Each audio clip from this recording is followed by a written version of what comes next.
Shalom Bapak Ibu Saudara yang terkasih di dalam nama Tuhan Yesus Kristus. Sangat bersyukur kalau kita boleh datang kepada Tuhan pada pagi hari ini. Saya mengundang jemaat Tuhan untuk berdiri. Mari kita mendengarkan panggilan ibadah kita yang terambil dari 1 Tawarikh pasal yang ke-16 ayat 23 sampai 27. Bernyanyilah bagi Tuhan, hai segenap bumi, kabarkanlah keselamatan yang daripadanya dari hari ke hari. Ceritakanlah kemuliaannya di antara bangsa-bangsa, perbuatan-perbuatannya yang ajaib di antara segala suku bangsa. Sebab besar Tuhan dan terpuji sangat, dan lebih dahsyat Ia daripada segala Allah. Sebab segala Allah bangsa-bangsa adalah berhala, tetapi Tuhanlah yang menjadikan langit. Keagungan dan semarak ada di hadapannya, kekuatan dan sukacita ada di tempatnya. Mari kita menenangkan hati dan pikiran kita. Mari kita bersaat teduh sejenak di hadapan Tuhan.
Pertolongan kita datangnya dari Tuhan yang menciptakan langit dan bumi serta segala isinya dan tidak pernah meninggalkan hasil perbuatan tangannya.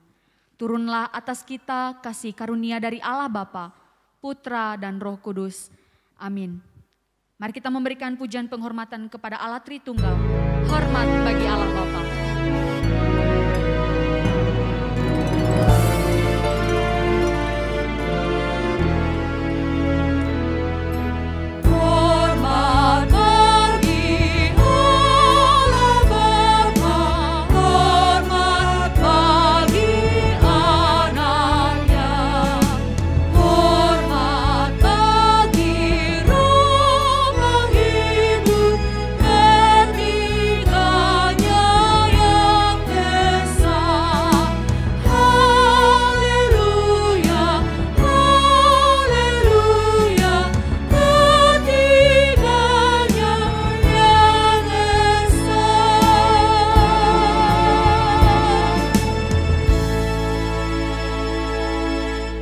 Mari kita bersatu di dalam doa.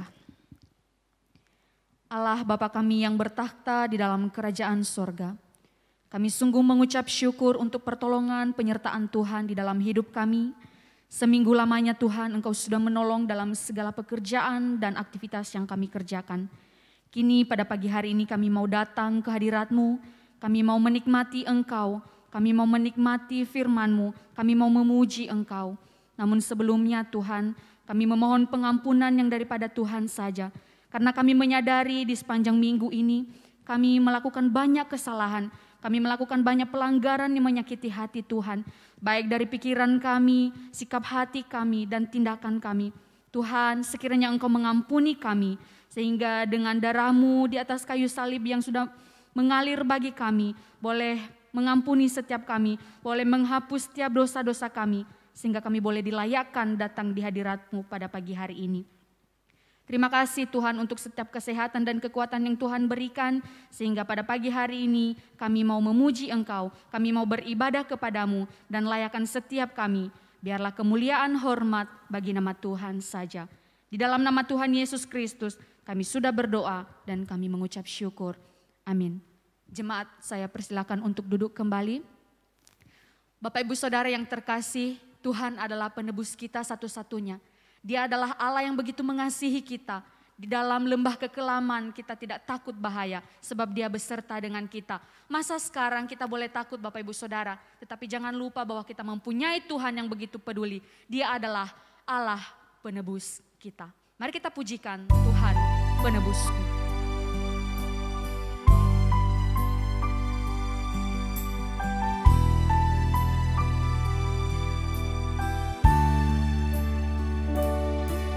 Besar mulia kasih-Mu, Kau korbankan hidup-Mu, curahkan darah-Mu sebagai ganti dosaku. Kau berikan harapan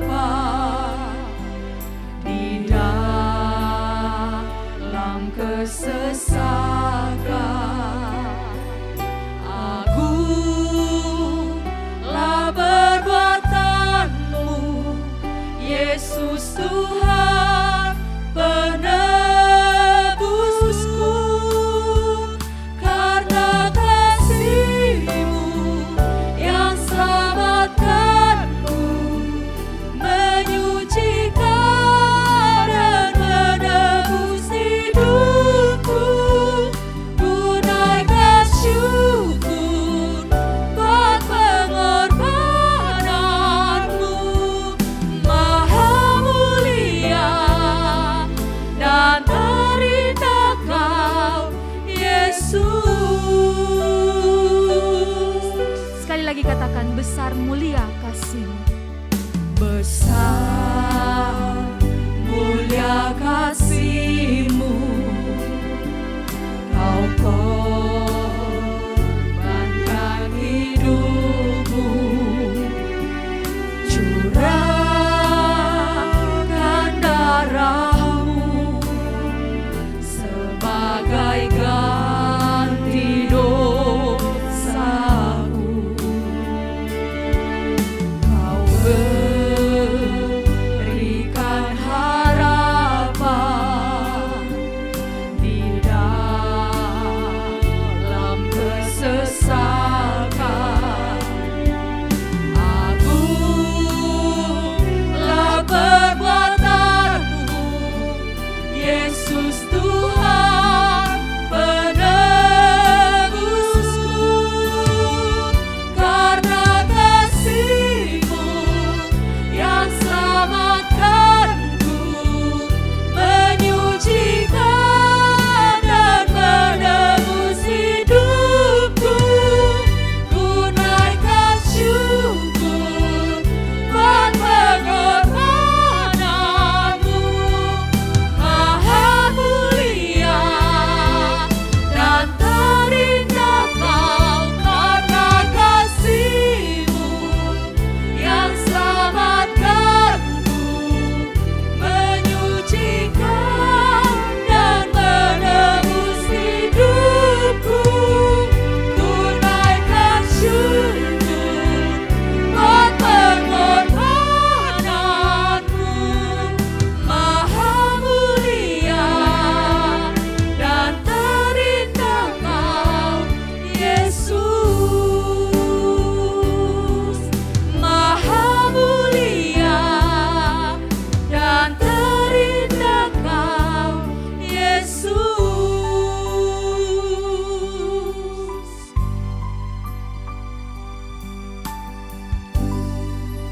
Kita menaikkan syukur buat pengorbanannya di dalam hidup kita. Dia maha mulia, Dia Yesus yang terindah. Bapak Ibu Saudara yang terkasih, sebentar lagi kita akan mendengarkan firman Tuhan. Biarlah firman Tuhan boleh berbicara bagi setiap kita. Kita siapkan hati dan pikiran kita. Mari katakan, Roh-Mu yang hidup penuhiku.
kepada hambanya saya persilakan. Menyembahmu.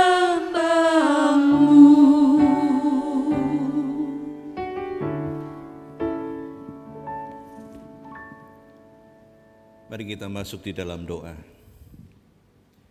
Bapa di surga, kami sembah dalam nama Tuhan Yesus. Bapa yang baik, kami bersyukur ya Tuhan, jika Engkau masih mempercayakan nafas kehidupan bagi kami. Itu berarti ada maksud dan kehendak Tuhan yang begitu jelas, bahwa hidup kami hanyalah untuk kemuliaan Tuhan. Hidup kami hanyalah untuk sungguh-sungguh memuliakan Engkau dan menikmati hidup bersama Engkau selamanya. Karena itu ya Tuhan, kami serahkan waktu ini, tatkala kami akan merenungkan firman Tuhan. Berbicaralah lewat hamba-Mu dan berkatilah setiap kami ya Tuhan, sebab kami terbatas adanya, dan kami memohonkan hikmat dari Tuhan, sehingga kami bukan saja membaca firman Tuhan, bukan saja mendengar firman Tuhan, tapi dapat melakukan kebenaran itu dalam hidup kami. Dan berkatilah hamba-Mu yang hanya Engkau pakai sebagai alat untuk kemuliaan-Mu, dan berkatilah setiap kami. Terpujilah nama-Mu ya Bapa, demi nama Tuhan Yesus kami berdoa dan mengucap syukur. Amin. Shalom Bapak Ibu yang dikasihi oleh Tuhan. Bersyukur pada minggu ini kita bisa bertemu kembali di dalam mimbar mingguan, ya, khotbah mingguan, yang mana tidak terasa bahwa ini adalah minggu yang terakhir dari bulan Januari ini. Saya akan mengajak saudara untuk sungguh-sungguh mempelajari satu bagian firman Tuhan yang akan kita renungkan bersama, yang saya beri judul memberi dari kekurangan, ya, memberi dari kekurangan. Mari kita membuka di dalam 1 Raja-Raja pasal yang ke-17 ayat 7 sampai ayat yang ke-16. 1 Raja-Raja pasal yang ke-17, kita akan membaca dari ayat 7 sampai ayat yang ke-16. Demikian bunyi firman Tuhan. 1 Raja-Raja 17 ayat 7 sampai ayat yang ke-16. Tetapi sesudah beberapa waktu sungai itu menjadi kering, sebab hujan tiada turun di negeri itu. Maka datanglah firman Tuhan kepada Elia, bersiaplah pergi ke Sarfat yang termasuk wilayah Sidon, dan diamlah di sana. Ketahuilah aku telah memerintahkan seorang janda untuk memberi engkau makan. Sesudah itu ia bersiap, lalu ia pergi ke Sarfat. Setelah ia sampai ke pintu gerbang kota itu, tampaklah di sana seorang janda sedang mengumpulkan kayu api. Ia berseru kepada perempuan itu, katanya, cobalah ambilkan bagiku sedikit air dalam kendi supaya aku minum. Ketika perempuan itu pergi mengambilnya, ia berseru lagi, cobalah ambil juga bagiku sepotong roti. Perempuan itu menjawab, demi Tuhan Allahmu yang hidup, sesungguhnya tidak ada roti padaku sedikit pun, kecuali segenggam tepung dalam tempayan dan sedikit minyak dalam buli-buli. Dan sekarang aku sedang mengumpulkan 2-3 potong kayu api. Kemudian aku mau pulang dan mengolahnya bagiku dan bagi anakku. Dan setelah kami memakannya, maka kami akan mati. Ayat 13. Tetapi Elia berkata kepadanya, janganlah takut, pulanglah. Buatlah seperti yang kau katakan, tetapi buatlah lebih dahulu bagiku sepotong roti bundar kecil daripadanya, dan bawalah kepadaku kemudian, barulah kau buat bagimu dan bagi anakmu. Sebab beginilah firman Tuhan Allah Israel, tepung dalam tempayan itu tidak akan habis, dan minyak dalam buli-buli pun tidak akan berkurang sampai pada waktu Tuhan memberi hujan ke atas muka bumi. Lalu pergilah perempuan itu dan berbuat seperti yang dikatakan Elia. Maka perempuan itu dan dia serta anak perempuan itu mendapat makan beberapa waktu lamanya. Tepung dalam tempayan itu tidak habis dan minyak dalam buli-buli itu tidak berkurang, seperti firman Tuhan yang diucapkannya dengan perantaraan Elia. Demikian jauh pembacaan firman Tuhan. Nah, Bapak Ibu sudah dikasihi oleh Tuhan, beberapa waktu ini kita membaca banyak sekali media menulis, ya, salah satunya adalah satu judul, Indonesia dikepung bencana, saudara, ya. Indonesia dikepung bencana. Nah, saudara yang kasih oleh Tuhan, ketika kita membaca banyak sekali bencana yang terjadi di negara kita, maka kita mungkin bertanya kepada Tuhan, Tuhan kira-kira apa maksud ini? Ya, apa maunya Tuhan? Kenapa terjadi bencana demi bencana? Satu belum selesai, kemudian muncul yang lain. Kemudian satu belum beres, muncul lagi yang baru. Kita mendengar ada sesuatu peristiwa yang mungkin membuat kita menjadi begitu sedih. Nah, saudara yang kasih oleh Tuhan, dan kerap kali ketika orang berada dalam kesusahan, lalu tentu ada satu perkataan atau satu penekanan yang diberikan, yaitu apakah kita sudah terlibat untuk membantu atau memberi mereka, ya. Nah, saudara, ada sebuah statement yang kita sering kali dengar, ya. Dikatakan ada yang mampu memberi namun tidak mau, ya. Tetapi ada yang mau memberi namun tidak mampu, saudara, ya. Saya ulangi, ada yang mampu memberi namun tidak mau. Tetapi ada yang mau memberi namun tidak mampu, saudara, ya. Artinya, saudara, banyak kali orang selalu membayangkan bahwa memberi itu berarti dia harus memiliki terlebih dahulu baru dia bisa memberikan sesuatu kepada orang lain. Nah, saudara, saya ingin mengoreksi konsep ini, saudara, ya. Atau ada sebuah statement yang mengatakan diberkati untuk menjadi berkat. Nah, saudara yang kasih oleh Tuhan, seolah-olah ada satu kebenaran yang ingin disampaikan bahwa orang harus diberkati dulu, orang harus mempunyai dulu, baru dia bisa memberi kepada orang lain. Saudara, ini konsep yang tidak benar. Alkitab tidak mengajarkan demikian, saudara, ya. Tapi Alkitab mengajarkan bahwa dengan memberi segelas air putih pun kepada orang yang membutuhkan, orang yang merasa kehausan luar biasa, ketika kita memberikan secangkir air putih pun, itu adalah berkat, itu adalah pemberian kepada orang lain, dan begitu berharga bagi orang yang menerimanya. Nah, saudara yang kasih oleh Tuhan, itu berarti ketika kita membaca statement ini, ya, yang mampu tapi tidak mau memberi. Ada orang yang tidak mampu lalu dia mau memberi, saudara, ya. Nah, saudara yang kasih oleh Tuhan, itu berarti kalau kita ingin mengerti kebenaran ini, nanti kita akan melihat, ya, satu teladan dari kisah janda di Sarfat, ya. Nah, saudara yang kasih oleh Tuhan, kita juga membaca banyak sekali, ya, seperti saya katakan di awal, dikepung oleh bencana. Ada bencana gunung berapi, ada bencana gempa bumi, ada bencana apa lagi, saudara? Air laut yang tiba-tiba seperti tsunami begitu, ya, lalu masuk ke daratan di daerah Manado. Nah, saudara yang kasih oleh Tuhan, kita juga mendengar ada macam-macam, saudara. Saya mencatat di data, saudara, ya, yang saya peroleh, dikatakan mulai tanggal 1 Januari sampai tanggal 16 Januari saja, itu sudah ada 80 orang meninggal dunia karena bencana, 19 yang hilang. Kemudian apa, saudara? Yang menderita atau mengungsi 405.000 sekian orang. Kemudian yang luka-luka 858. Belum lagi, saudara, kita membaca di tanggal 9 Januari ada satu tragedi pesawat Sriwijaya, ya. Kita tahu bahwa pesawat yang tujuan Jakarta, Pontianak, ya, ketika itu mengalami satu musibah. Nah, saudara yang kasih oleh Tuhan, ketika kita membaca musibah demi musibah, bencana demi bencana, maka pertanyaannya adalah, saudara, apakah hati kita tidak tergerak oleh belas kasihan? Apakah hati kita begitu merasa biasa saja, sehingga kita sudah merasa begitu tidak mempan terhadap penderitaan orang lain, sehingga hati kita seolah-olah menjadi, ya, flat saja, biasa saja, saudara, ya. Nah, karena itu, saudara yang kasih oleh Tuhan, lewat khotbah pada pagi ini, saya akan mengajak saudara untuk merenungkan satu bagian firman Tuhan, ya, yang saya ambil dari 1 Raja-Raja pasal 17 tadi, di ayat 7 sampai ayat yang ke-16, ya. Nah, tokoh utama daripada bagian ini adalah ada dua tokoh, ya, yaitu Elia dan janda di Sarfat, ya. Alkitab tidak mencatat siapa namanya, ya, tapi hanya dituliskan janda di Sarfat, saudara, ya. Nah, saudara, latar belakang bagian ini adalah ketika Elia ketika itu mengalami satu musibah juga seperti yang dialami oleh bangsa kita pada saat ini. Dia mengalami kekeringan yang luar biasa, ya. Saking keringnya, saudara yang kasih oleh Tuhan, sampai sungai di mana Elia itu tinggal dikatakan kering, saudara, ya, sehingga dia tidak bisa mendapatkan suplai air dan bahkan suplai makanannya pun habis. Dan selanjutnya Allah memerintahkan dia untuk apa, saudara? Untuk pergi ke Sarfat bertemu dengan janda ini. Nah, saudara yang kasih oleh Tuhan, kita tidak jelas janda ini kira-kira umurnya berapa. Kita tidak jelas karena kalau kita membaca dalam surat-surat Paulus itu dikategorikan yang janda yang arti sesungguhnya dengan janda yang ya tidak dianggap oleh Paulus adalah janda yang tidak perlu dibantu, tapi ada janda yang memang harus dibantu begitu ya.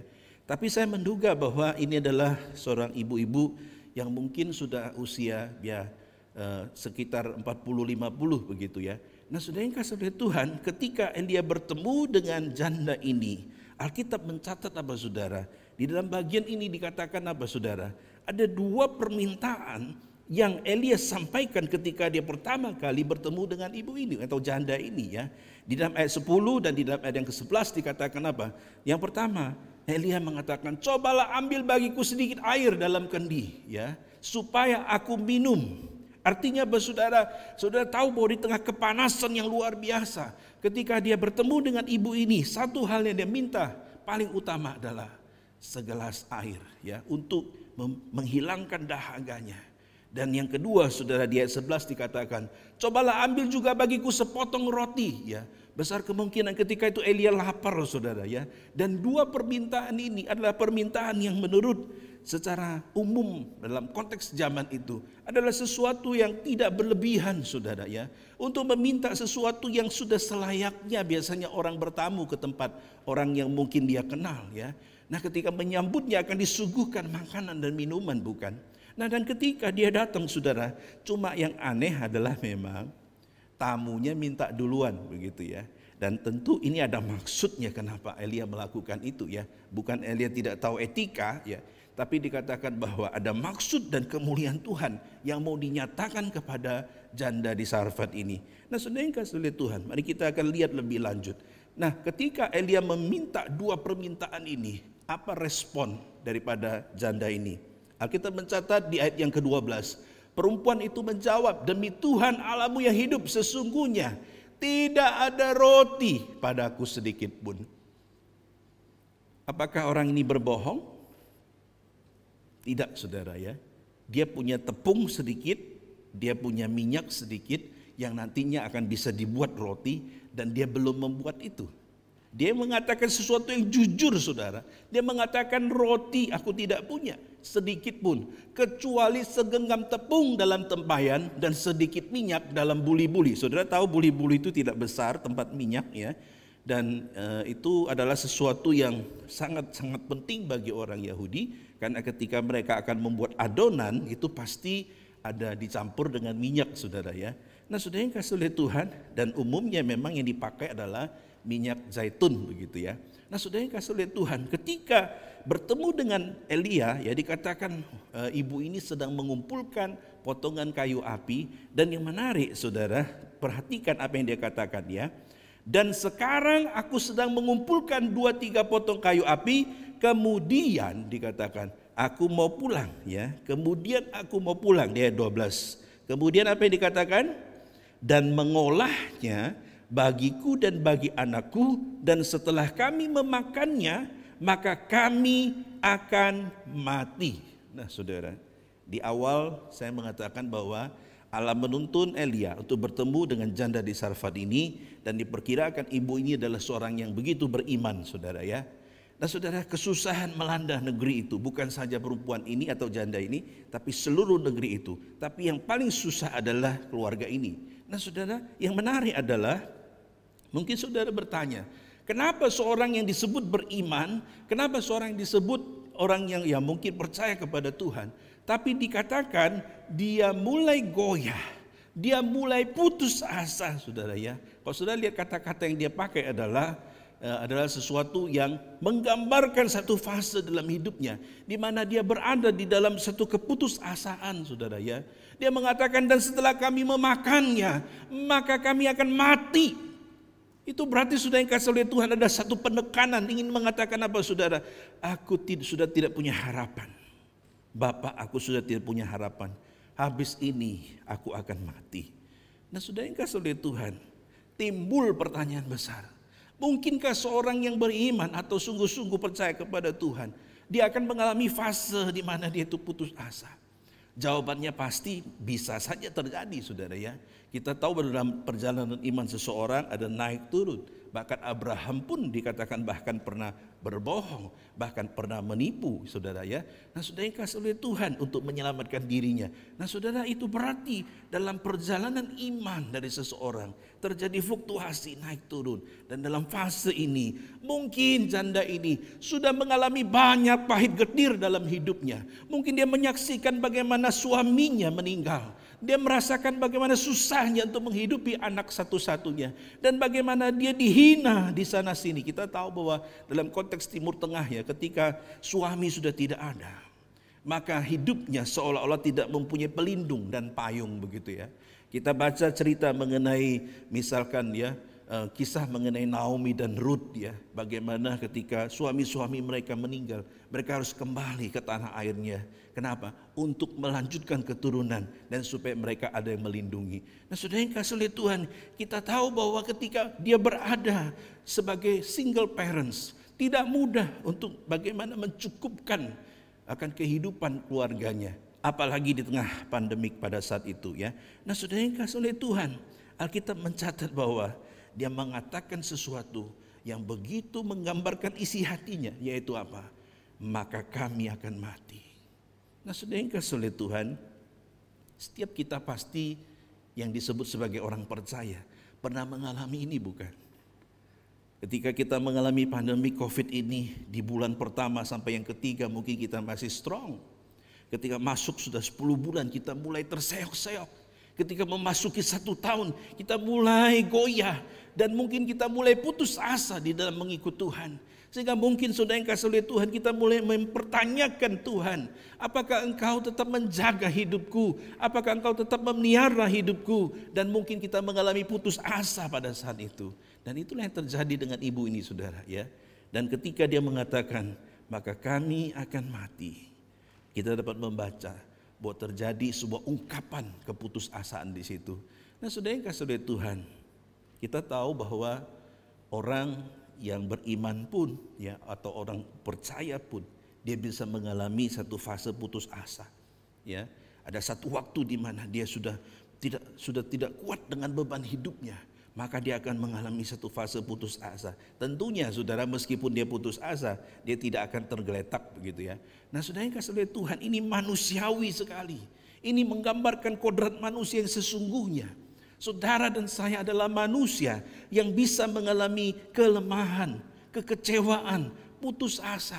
Tapi saudara yang kasih oleh Tuhan, firman Tuhan ingin mengatakan kepada saudara dan saya pada pagi ini, janganlah kita menjadi orang yang merasa aneh. Kalau suatu saat tiba-tiba kita merasa, kenapa ya kita mulai kecewa? Kenapa ya kita mulai putus asa? Kenapa ya kita mulai timbul ada keraguan? Ya. Itu adalah manusia yang sesungguhnya. Tapi yang menjadi masalah adalah apakah kita berhenti sampai di situ atau kita langsung mencari Tuhan sebagai sumber kekuatan kita.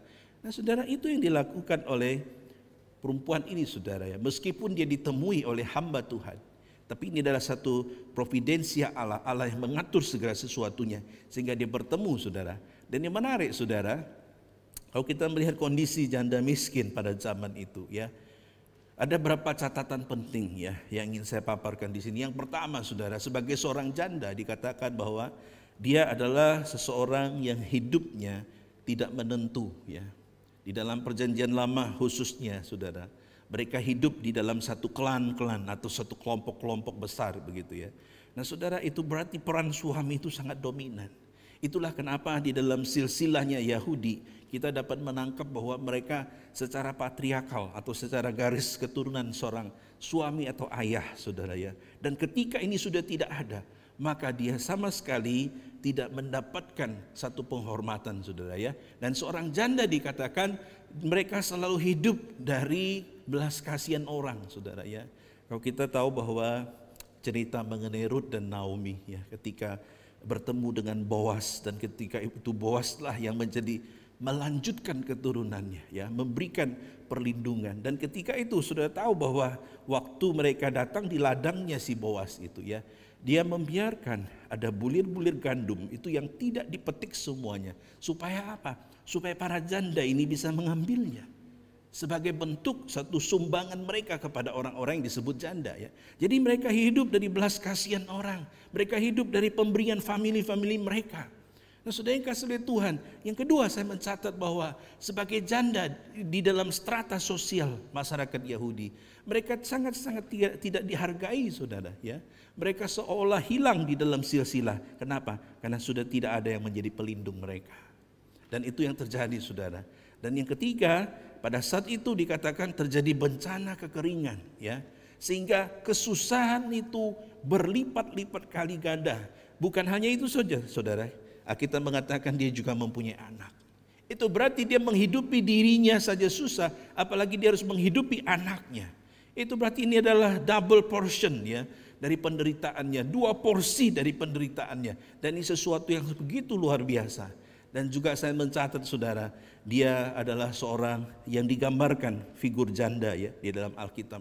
Adalah figur yang harus dilindungi, harus diberikan belas kasihan. Ya, banyak sekali dicatat, saudara, ya, dalam Keluaran 22 misalkan, ayat 22, 23, kemudian Ulangan 10 ayat 17 sampai 18, yang intinya berbicara mengenai orang Yahudi harus mengasihi para janda, harus menghormati mereka, harus berbelas kasihan kepada mereka, harus memberikan satu perhatian, ya, dalam bentuk mungkin nafkah dan lain sebagainya kepada mereka.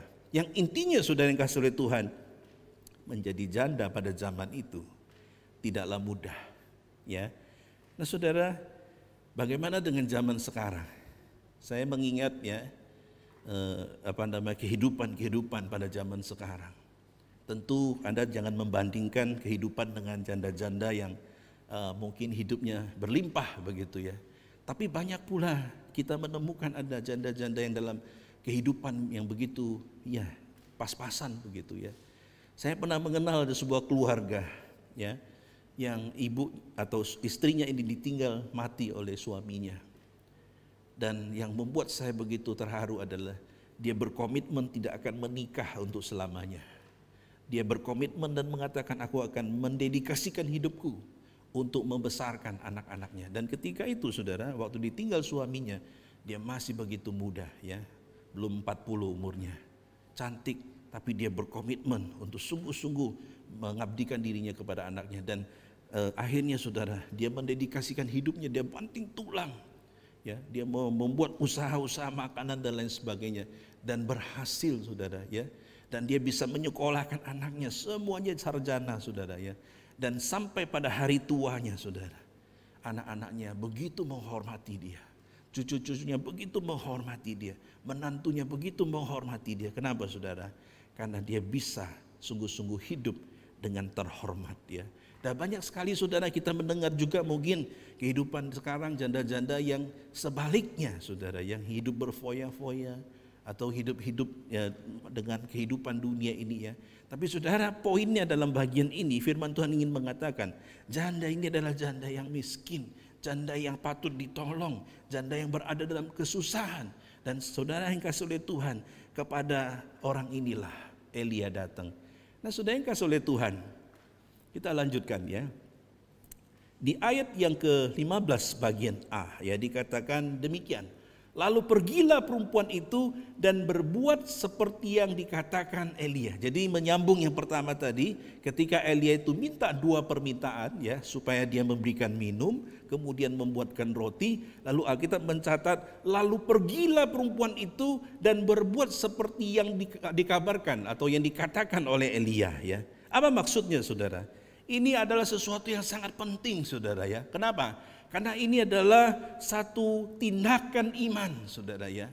Ketika dia berada dalam kekurangan, ketika secara manusia tidak mungkin, karena hanya bisa untuk 1 porsi makanan. Tapi, saudara yang kasih oleh Tuhan, dalam masa-masa yang mungkin secara manusia membingungkan ini, Alkitab mencatat janda di Sarfat ini, dia pergi dan dia melakukan apa yang diperintahkan oleh Nabi Tuhan itu. Ini berarti, saudara, meski di dalam kekurangan, ya, meski di dalam keterbatasan, Alkitab mencatat dia mau belajar untuk taat, dan dia taat untuk mau memberi kepada orang lain. Nah, saudara yang kasih oleh Tuhan, kita tidak tahu apakah dia sungguh-sungguh mengenal siapa Elia, ya, ataukah mungkin dia kenal atau tidak begitu. Artinya pernah mendengar atau pernah bertemu begitu, ya. Tapi nampaknya dia tidak kenal, saudara, ya. Tapi yang jelas di sini adalah Dia mau taat melakukan itu. Dia mau melakukan sesuatu yang secara manusia itu impossible, saudara ya. Nah saudara, ini disebut dengan tindakan iman, saudara ya. Memberi itu butuh tindakan iman. Ketika kita tergoda untuk tidak memberi, ketika kita tergoda untuk tidak melakukan itu, saya yakin dan percaya bahwa sebenarnya Tuhan sedang merencanakan sesuatu yang indah bagi kita ya. Sebagai contoh mungkin ya, suatu saat saudara begitu diberkati, atau saudara dalam kondisi yang biasa-biasa saja, tiba-tiba ada orang yang datang untuk meminta pertolongan ya. Nah saudara, kebanyakan ya, apalagi itu mungkin saudara kita atau siapapun yang datang ya, kita selalu menggunakan excuse demi excuse, alasan demi alasan ya, untuk menolak mereka supaya kita tidak keluar uang ya.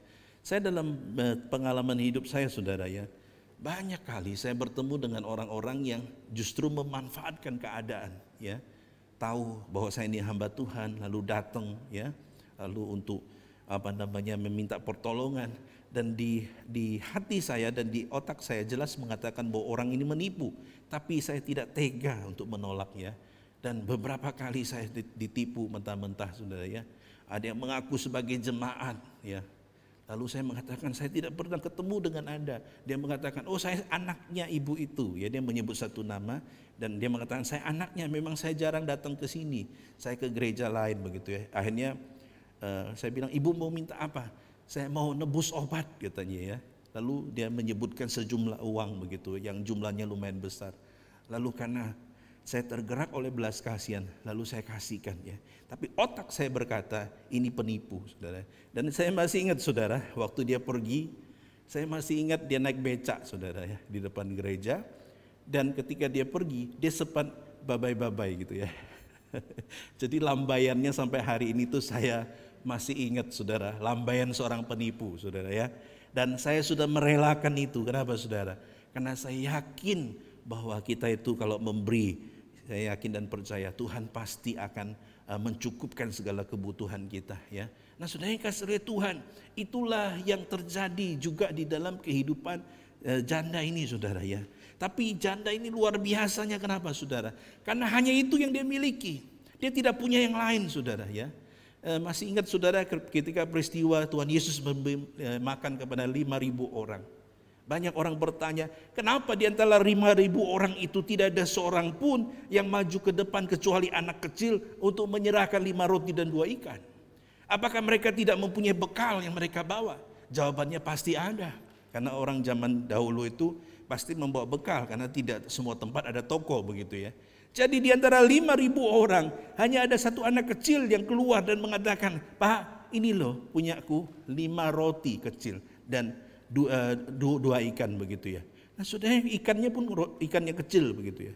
Itu berarti saudara yang kasih oleh Tuhan, banyak kali ketika kita berada dalam kesesakan, manusia akan lebih mementingkan dirinya sendiri. Manusia akan lebih memikirkan dirinya sendiri ya. Nah saudara, saya masih ingat ketika sebuah gereja besar di Amerika, ketika terjadi satu badai La Nina kalau tidak salah ya, saya lupa namanya ya. Pokoknya badai yang besar, terjadi banjir yang besar di Amerika ya. Lalu yang terjadi adalah banyak pengungsi yang membutuhkan tempat untuk berteduh. Dan ada sebuah gereja ya yang terkenal di tempat itu sebagai gereja mega church ya, gereja yang besar sekali saudara. Ketika mereka mau masuk pengungsi itu ke gereja itu menutup pintu untuk para pengungsi itu dan mengatakan, engkau akan mengotori tempat ini ya, tempat ini tidak akan dibuka. Kenapa saudara? Karena atas perintah atasan atau atas perintah gembalanya begitu ya. Nah saudara yang kasih oleh Tuhan, akhirnya gereja itu tidak bisa dipakai untuk tempat orang berteduh. Dan akhirnya apa yang terjadi saudara? Para pengungsi ini pindah ke tempat lain yang ditawarkan ya, sebuah tempat ibadah daripada agama lain. Mereka membuka pintu lebar-lebar sehingga para pengungsi itu bisa tidur dan dapat istirahat di situ. Nah saudara, akhirnya gereja yang disebut sebagai mega church itu, yang gembalanya dijuluki sebagai the smiling preacher itu ya, dia akhirnya disorot oleh banyak televisi media ya. Kenapa? Karena dia begitu jahat begitu ya. Dan yang terjadi adalah baru setelah mendapat sorotan, baru dia memerintahkan supaya staf gereja membuka semua pintu gereja. Tapi sudah terlambat, saudara ya. Orang sudah tidak mau ke situ. Kenapa? Karena orang ketika butuh, ketika itulah kita harus memberikan apa yang mereka butuhkan. Nah, saudara yang kasih oleh Tuhan, itulah catatan hitam daripada gereja yang dijuluki sebagai mega church di Amerika, yang dijuluki sebagai gereja yang memberitakan mengenai kasih, tapi yang menutup diri terhadap orang di sekelilingnya. Saudara yang kasih oleh Tuhan, biarlah firman Tuhan pada pagi ini menjadi satu reminder bagi saudara dan saya. Apalagi jika Tuhan begitu memberkati kita. Saya yakin saudara dalam masa pandemik ini memang tidak cocok atau kurang cocok berbicara mengenai memberi. Tapi saudara yang kasih oleh Tuhan, ingatlah di dalam kesusahan pun kita harus menjadi berkat bagi orang lain. Bukan banyaknya yang kita berikan, tapi apakah hati kita sungguh-sungguh tergerak oleh ketaatan seperti janda Sarfat ini diperintahkan oleh Tuhan oleh hambanya untuk memprioritaskan Tuhan dan memberi kepada sesama. Maka dia lakukan itu, dan yang terjadi selanjutnya mari kita akan lihat saudara ya. Nah, disinilah terjadi perubahan saudara ya. Ketika masuk tadi fase putus asa, sekarang masuk fase ketaatan ya.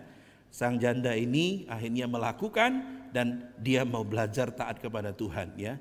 Dan yang terjadi adalah saudara, kita dapat mencatat bahwa ketika dia memberi ya, ini tidak berbicara mengenai kemampuan, apa yang dia miliki banyak. Tapi berbicara mengenai bagaimana hati yang taat mau berbagi dengan orang lain. Saudara, ini mengingatkan saya bagaimana ketika masih kecil ya. Ketika masih kecil saya berada di kampung begitu ya, dan saya masih ingat ketika kami sekolah gitu ya, lalu ketika saya diberikan satu kue atau satu buah begitu ya, dan ketika jam istirahat kita selalu berbagi saudara ya, satu orang mungkin satu gigitan begitu ya, itu waktu kecil ya, lucu sekali, dan kita bisa sharing begitu ya. Nah, saudara yang kasih oleh Tuhan, itu penting untuk kita ajarkan kepada anak kita berulang-ulang. Untuk bagaimana care terhadap orang lain. Untuk bagaimana sungguh-sungguh peduli dengan orang lain. Di tengah lingkungan sekarang yang penuh dengan kesusahan dan bencana. Apakah kita mempunyai satu ketaatan? Kalau Tuhan menggerakkan saudara dan saya, Tuhan membuat kita gelisah. Kenapa? Ketika kita membaca di media, ketika kita melihat di televisi, ketika kita lihat di YouTube, itu berita-berita bencana keluar. Hati kita menjadi begitu sedih dan gelisah. Tapi apakah hanya sampai di situ, saudara yang kasih oleh Tuhan? Kita punya satu tanggung jawab, kita punya satu panggilan sebagai orang percaya, yaitu apa? To be a blessing, untuk menjadi berkat saudara. Itulah kenapa saudara memberi bukan berarti berbicara mengenai jumlah yang besar, tapi berbicara mengenai apakah hati kita taat, sungguh-sungguh mau membagikan entah itu apapun yang kita miliki ya. Bahkan saya katakan tadi, segelas air pun itu bisa menjadi berkat bagi banyak orang ya. Nah, saudara yang kasih oleh Tuhan, inilah yang dilakukan oleh janda ini, hati yang mau memberi, hati yang taat atas apa yang Tuhan perintahkan, sehingga dia mau dalam fase ketaatan ini. Nah saudara, apa buah daripada ketaatannya?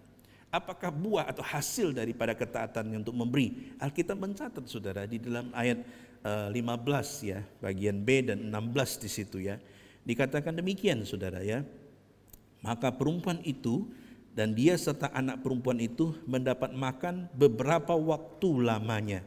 Tepung dalam tempayan itu tidak habis dan minyak dalam buli-buli itu tidak berkurang seperti firman Tuhan yang diucapkannya dengan perantaraan Elia. Perhatikan saudara ya, perempuan itu mendapat makan beberapa waktu lamanya. Ya, nah, saudara yang kasih oleh Tuhan, kenapa ayat 16 dikatakan tepung itu tidak habis, minyak dalam buli-buli itu tidak berkurang, ya, seperti yang difirmankan Tuhan. Nah, saudara yang kasih oleh Tuhan, kata dalam satu waktu ini ya, dikatakan bahwa saya penasaran ini kira-kira di ayat 15 ini maksudnya mendapat makan beberapa waktu lamanya itu berapa lama begitu ya. Nah saudara, kalau saudara perhatikan kata yang dipakai di sini ya dalam bahasa Ibraninya itu yowam, itu artinya adalah ada dua meaning penting, yaitu yang pertama adalah many days atau banyak hari ya. Dan yang kedua adalah kalau diterjemahkan genap 1 tahun, ya. Berarti ya sekitar 1 tahun, a years begitu ya, atau a year. Nah saudara yang kasih oleh Tuhan, berarti mukjizat ini terjadi saudara. Ketika Elia memerintahkan, dan ini terjadi ketika perempuan atau janda ini taat. Mukjizat itu berlangsung hari demi hari, sehingga genap 1 tahun saudara yang kasih oleh Tuhan. Itu berarti ada begitu banyak minyak yang keluar, ada begitu banyak tepung yang keluar, yang silih berganti selalu ada. Itu berarti apa saudara? Tuhan itu mencukupkan, tidak main-main saudara ya. Sampai wanita ini atau perempuan atau janda ini sungguh-sungguh dijamin kehidupannya. Dia mendapatkan apa yang dia butuhkan. Itu berarti saudara, Tuhan tidak PHP dengan kita. Tuhan tidak hanya memberikan satu jaminan atau janji palsu, tapi Tuhan sungguh-sungguh bertanggung jawab atas hidup saudara dan saya. Sebagaimana Tuhan memberkati janda di Sarfat ini. Saudara, mungkin saat ini engkau sedang meragukan kuasa Tuhan. Mungkin saat ini engkau sedang mengatakan, Tuhan, di manakah engkau ketika usahaku mulai bangkrut? Tuhan, di manakah engkau ketika aku mulai di PHK dalam perusahaanku? Mungkin saudara berkata, di mana Tuhan ketika aku memulai home industry atau satu usaha kecil-kecilan di rumahku? Kenapa kok seolah-olah tidak ada hasil? Saya mau katakan saudara yang kasih oleh Tuhan, bersabarlah. Bersabarlah. Sebab waktu Tuhan itu akan sampai. Dan kalau Tuhan itu sungguh-sungguh membantu kita, maka dia tidak hanya membantu seketika, tapi dikatakan many days, bahkan sampai setahun, atau bahkan dalam satu durasi waktu yang panjang. Artinya apa saudara yang kasih oleh Tuhan? Ketika kita sungguh-sungguh taat kepada penyertaan Tuhan, taat kepada perintah Tuhan, untuk lebih memprioritaskan Tuhan atau orang lain. Ketika kita mempunyai, kita belajar untuk memberi saudara ya. Dan memang kisah ini ekstrim sekali saudara ya. Ketika dia mau makan pun itu sudah tidak ada, dan porsi terakhir itu harus diberikan kepada orang lain. Dan ini sesuatu yang memang ya tidak mudah untuk dilakukan ya. Kalau kita mengalami mungkin masih adalah porsi tertentu bagi kita, tapi ini hanya ini porsi terakhir yang dia miliki. Dan perempuan ini atau janda ini tetap taat kepada pimpinan Tuhan. Bapak Ibu Saudara yang kasih oleh Tuhan, bagaimana dengan kita? Mungkin engkau begitu lebih banyak diberkati dibanding janda Sarfat ini. Mungkin meskipun pandemik sepanjang tahun, kita masih punya cadangan makanan. Kita mungkin masih punya tabungan meskipun tidak banyak. Nah saudara yang kasih oleh Tuhan, lalu timbul pertanyaan, apakah hati kita tidak tergerak oleh belas kasihan ketika kita melihat tetangga kita, lingkungan kita yang mengalami kesusahan? Tidak semua orang mengalami seperti yang kita alami saudara ya. Mungkin kita begitu diberkati. Nah saudara yang kasih oleh Tuhan, suatu saat saya pernah bertemu dengan seorang tukang sepatu saudara ya. Tukang sepatu itu keliling di perumahan saya naik sepeda. Ya, dia teriak-teriak, sepatu begitu ya. Karena saya tidak pernah lihat ada tukang sepatu masuk di perumahan, lalu saya penasaran, saya lihat, oh saya ingat ada sepatu saya itu yang rusak begitu ya. Lalu saya panggil dia. Saya masih ingat waktu itu kira-kira sudah berjalan 3 bulan pandemik saudara ya. Sepi sekali ya. Lalu ketika saya panggil saya mengatakan, Pak siapa namanya? Terus dia kasih namanya ya. Ternyata dia berasal dari Jawa Barat begitu ya. Lalu saya tanya, Kang sudah dapat berapa hari ini? Lalu dengan terdiam dia mengatakan, baru ini Pak, baru ini. Saya keliling dari pagi, baru ini.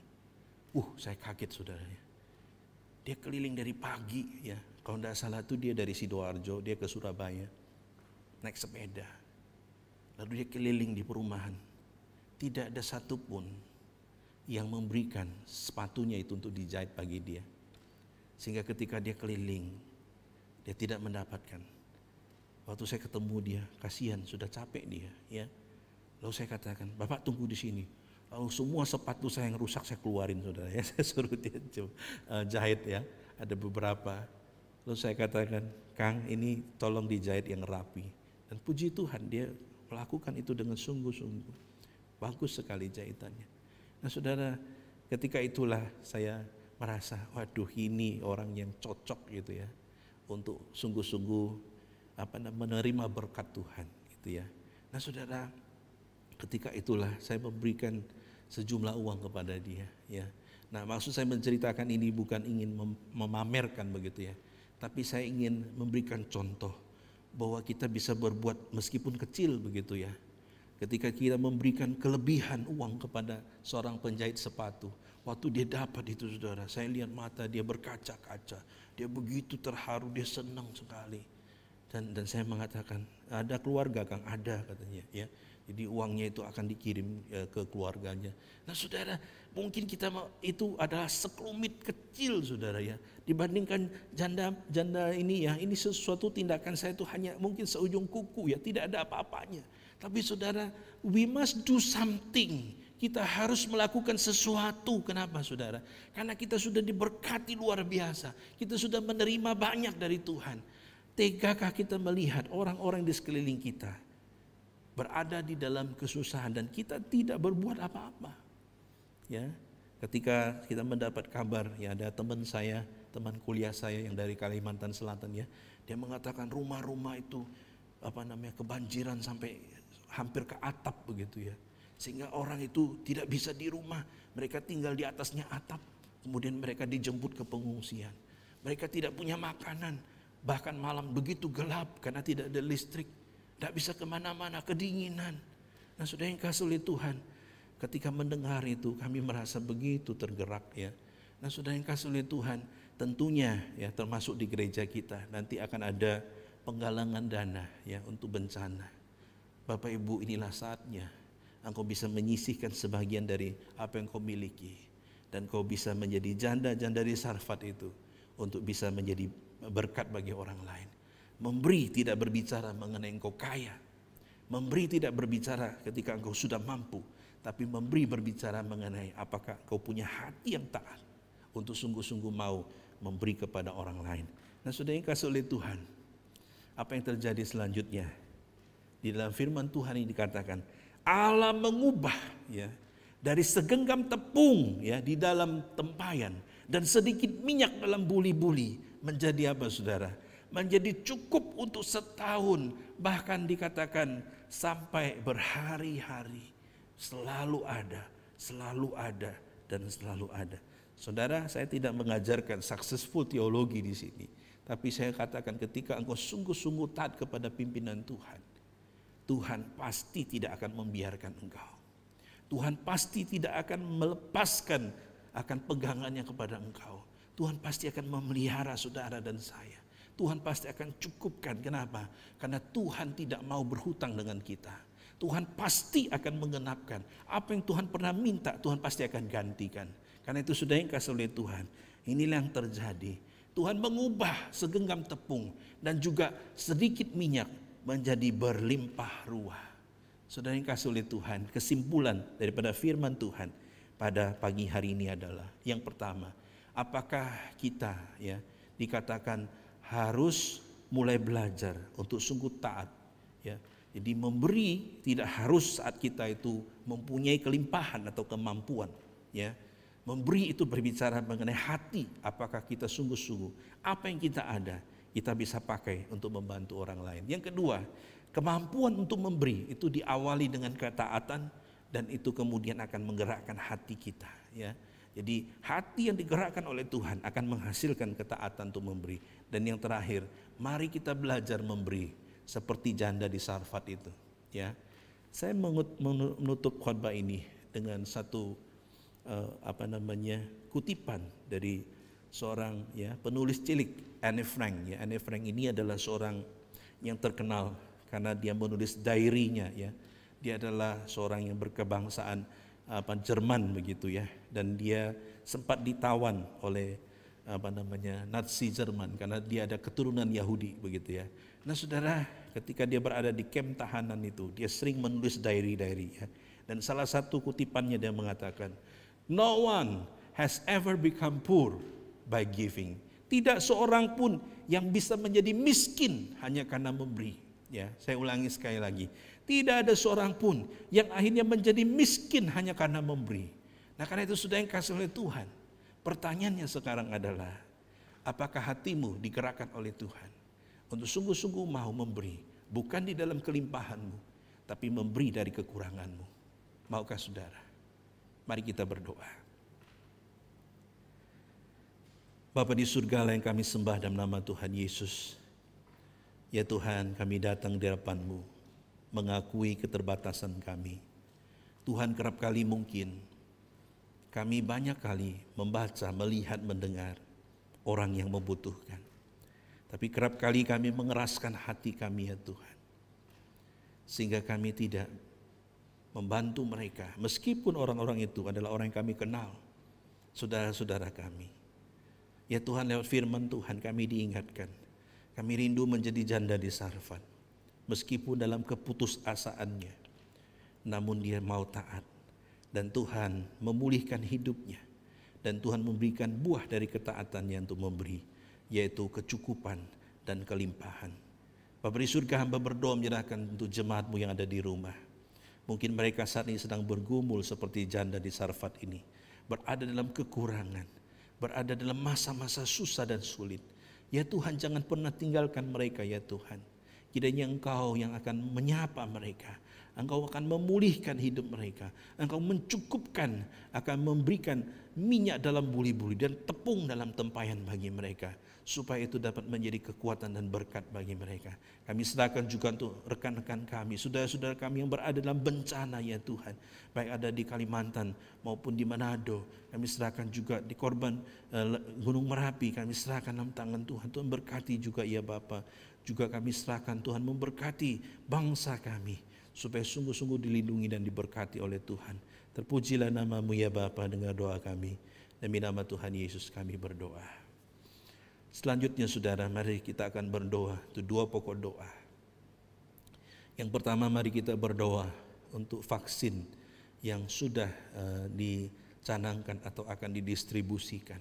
Kita doakan supaya vaksin ini dapat menghambat akan penyebaran daripada COVID-19 ini. Kita berdoa supaya Tuhan yang akan memberkati sehingga ini dapat mengurangi akan korban-korban jangkitan daripada COVID-19 ini. Mari kita berdoa.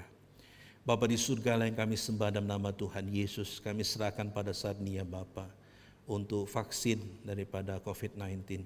Tuhan, kami berdoa untuk pendistribusian dan mungkin ada sekelompok orang-orang yang ingin menggagalkannya ya Tuhan. Kami berdoa bila Tuhan Engkau Allah yang bertahta, Engkau yang akan melindungi ya Bapa untuk setiap petugas-petugas medis juga bangsa-Mu supaya mereka tidak tegar tengkuk ya Bapa, supaya mereka mau divaksin sehingga mereka dapat lebih diproteksi daripada COVID-19 ini. Berkati pemerintah dan berkati juga untuk setiap orang yang menjalankannya. Dengar doa kami, demi nama Tuhan Yesus kami berdoa. Yang kedua, kita juga berdoa menyerahkan untuk bencana yang ada di seluruh Indonesia. Kita serahkan supaya Tuhan berbelas kasihan dan gereja kita juga bisa memberikan kontribusi. Kita berdoa supaya Tuhan yang akan memberkati sehingga sungguh-sungguh ya Bapa, sungguh-sungguh semuanya bisa teratasi dengan baik itu dari pemerintah maupun dari sumbangan-sumbangan kita. Mari kita berdoa. Bapa di surga, kami serahkan juga untuk korban-korban daripada bencana, di mana gereja kami juga berencana akan berkontribusi bila Tuhan memberkati dalam penggalangan dana maupun dana yang akan diberikan untuk korban bencana ini. Tuhan, kami berdoa juga setiap kami, gerakan hati kami Tuhan, meskipun kami tidak kaya, meskipun kami tidak berkelimpahan, tapi apa yang kami punya, kami rindu untuk kami bagikan. Meniru daripada teladan dari janda di Sarfat ini. Kami rindu ya Tuhan, supaya kemuliaan Tuhan dinyatakan dalam hidup kami. Dan kami mau hidup taat untuk menjalankan kehendak-Mu. Terpujilah nama-Mu ya Bapa, dengar seru doa kami. Demi nama Tuhan Yesus kami berdoa dan mengucap syukur. Amin. Tuhan memberkati.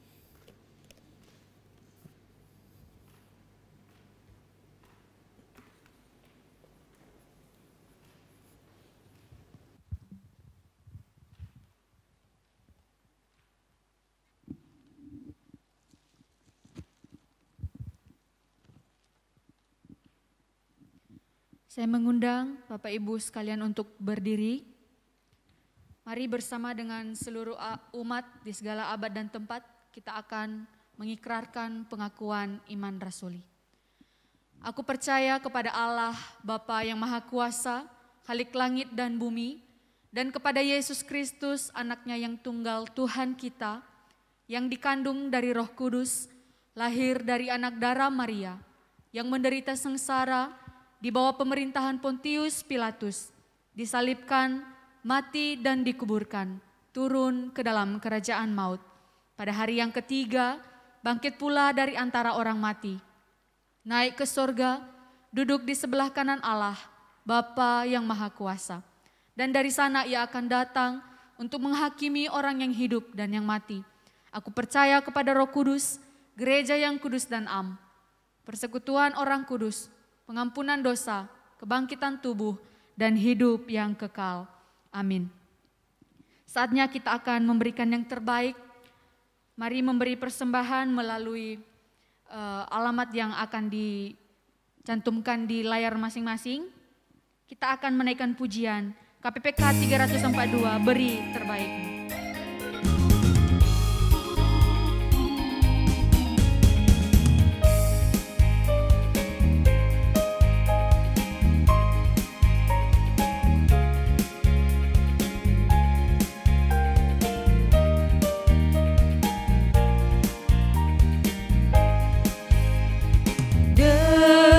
Seruannya, beri terbaikmu, rendah atau tinggi, Dia melihat.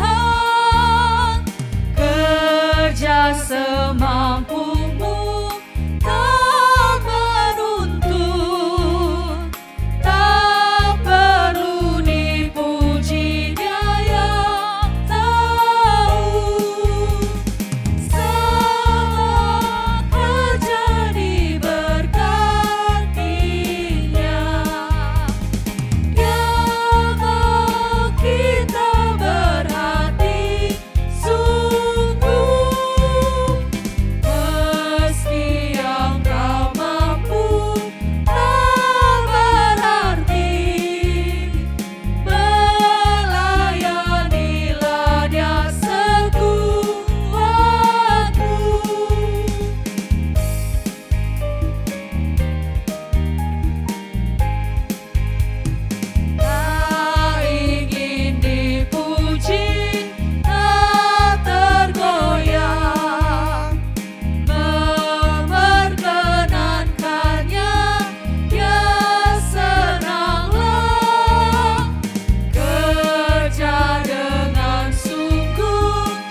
mengucap syukur Tuhan untuk penyertaan Tuhan dalam kehidupan kami, di mana pada pagi hari ini kami boleh beribadah kepadamu, kami boleh mendengarkan firman-Mu, dan terlebih kami boleh memberikan persembahan kepada Tuhan. Biarlah setiap persembahan yang sudah kami bawa di hadapan Tuhan benar-benar berbau harum di hadapan-Mu dan menjadi kemuliaan bagi nama-Mu. Engkau memberkati hamba-hamba-Mu yang akan mengelola persembahan ini, biarlah boleh dipakai untuk kemuliaan bagi nama Tuhan di tempat ini, bahkan di beberapa tempat yang lain, supaya nama Tuhan saja dipuji dimuliakan. Kau memberkati setiap jemaat-Mu Tuhan yang sudah memberikan persembahan, berkati dalam usaha pekerjaan yang mereka kerjakan dan apapun itu Tuhan, biarlah hidup mereka boleh tetap ada dalam penyertaan Tuhan yang sempurna. Terima kasih Bapa, di dalam nama Tuhan Yesus Kristus kami sudah berdoa dan kami bersyukur. Amin. Mari kita mengakhiri dan mengembalikan segala hormat kemuliaan bagi Allah dari peribadahan kita pada pagi hari ini. Doksologi.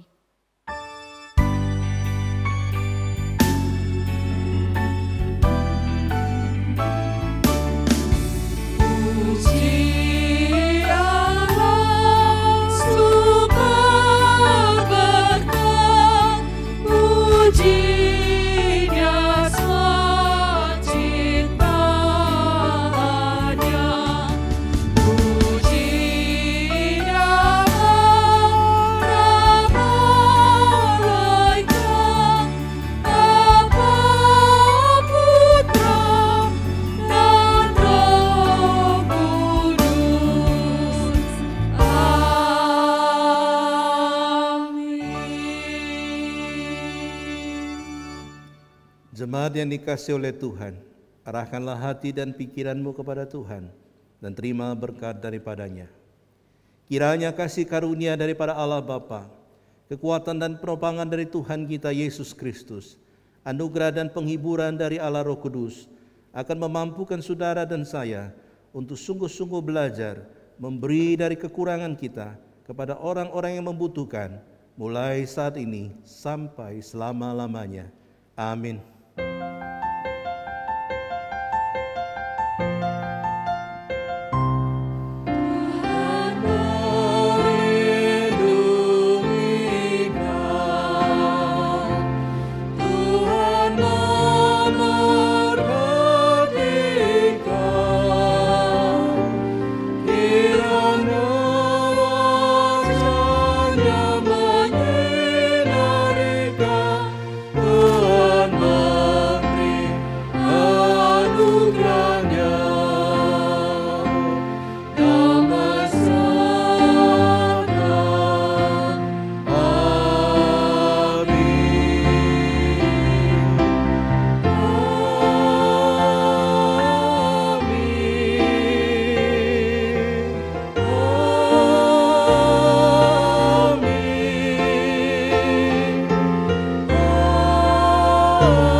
Kiranya Tuhan memberkati saudara dan bela kemuliaan hanya bagi nama Tuhan.